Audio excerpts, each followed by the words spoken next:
Angles को समझने की एक छोटी सी टिप मैं कहूँगा। सबसे अच्छी टिप यही है कि जब भी आप एंगल्स को देखें तो आप एक सर्कल और चार क्वाड्रेंट उस सर्कल को चार क्वाड्रेंट में डिवाइड कर लीजिए। और उसके बाद अगर थीटा आपको दिया हुआ है तो आप ये सोचिए कि वो रेडियस सर्कल की रेडियस को मेजर करने की बात हो रही है और कहाँ किस क्वाड्रेंट में लाई करेगी। जिस क्वाड्रेंट में लाई करेगी उस हिसाब से उसका साइन फंक्शन वगैरह बनेगा। और साइन का अगर आपका फंक्शन बनता है तो परपेंडिकुलर की बात हो रही है, हम लोग का फोकस परपेंडिकुलर पे रहेगा। अगर कॉस की बात हो रही तो हम लोग का फोकस बेस पे रहेगा। और ऐसे ही, लेकिन सबसे बेसिक आपको हमेशा इमेजिन करना पड़ेगा कि एक सर्कल है, उसमें एक रेडियस हम लोगों ने ड्रॉ कर ली है। उस रेडियस को वो डिफरेंट डिफरेंट पोजीशंस पे सर्कल की यूज़ और मतलब हैं, उन अलग अलग पोजीशन से उनका स्टार्टिंग पॉइंट है और उसी के ऊपर हम लोग काम करेंगे।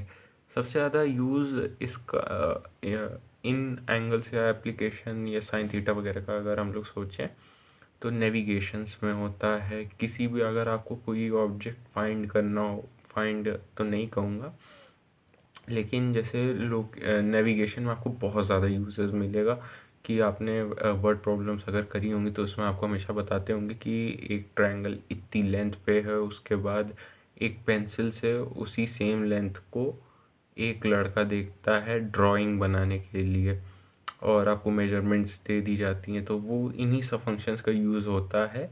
लेकिन उस टाइम हम लोग की मैथ्स इतनी एडवांस या मतलब होती नहीं है कि पढ़ाया नहीं गया होता है, तो हम लोग उसको सॉल्व करते हैं कि अलग अलग एग्ज़ाम्स और थ्योरीज जो हम लोग को रटाई जाती हैं उससे हम लोग सॉल्व करते हैं।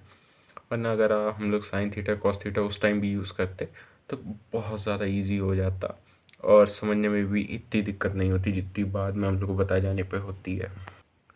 ट्रिग्नोमेट्रिक फंक्शंस का सबसे ज़्यादा यूज़ उन चीज़ों में होता है जो रिकरिंग होती हैं या जो फिक्स टाइम इंटरवल रिपीट होती रहती हैं और उनके या तो उसमें भी अलग अलग उनकी स्टार्टिंग पोजीशंस होती हैं, तो वो एक दूसरे को कैसे इफ़ेक्ट करती हैं। जैसे वेव फंक्शंस में हमेशा होता है कि हम लोग को स्टार्टिंग और एंडिंग पॉइंट देखना पड़ता है क्योंकि वेव्स हमेशा सुपर इम्पोज हो जाती हैं एक दूसरे के ऊपर।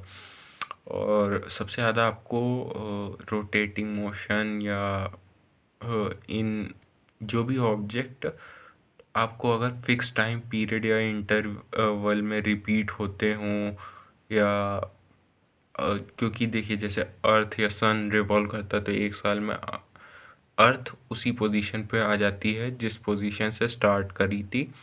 कोई भी जिसमें भी अगर टाइम पीरियड है और एक फिक्स टाइम पीरियड बाद सेम चीज़ रिपीट होती जा रही है तो उसमें आपको ये यूज़ हो गई होगा क्योंकि सर्कल भी हमारा अगर एक्स एक्सिस से स्टार्ट करते हैं तो पूरा सरकमफेरेंस अगर घूम के आएंगे तो हमारा सर्कल एक्स एक्सिस पे वापस कंप्लीट होता है।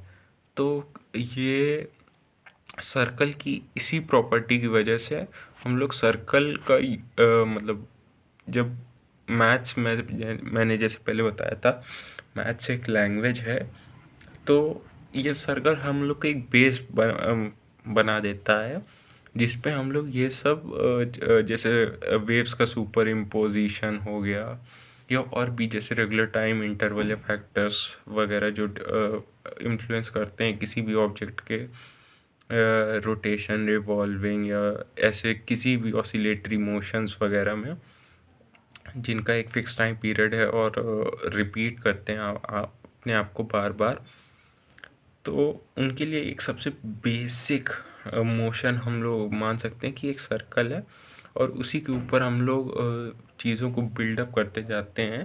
तो हम लोग की मॉडर्न जितनी भी नॉलेज है वो हम लोग को मिल जाती है, कोई उसमें कोई रॉकेट साइंस वाली बात नहीं है।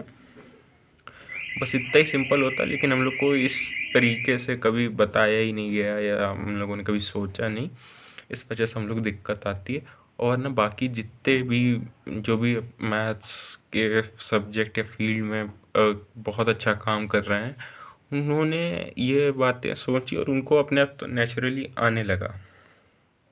तो हम लोग भी सोचेंगे, आप जैसे मैंने आपको बता दिया, आपको भी लगता है हाँ यार सही तो कह रहे हैं। तो बस इतना ही होता है, इतना ही बताना रहता है, लेकिन कोई बताता नहीं है। Thank you.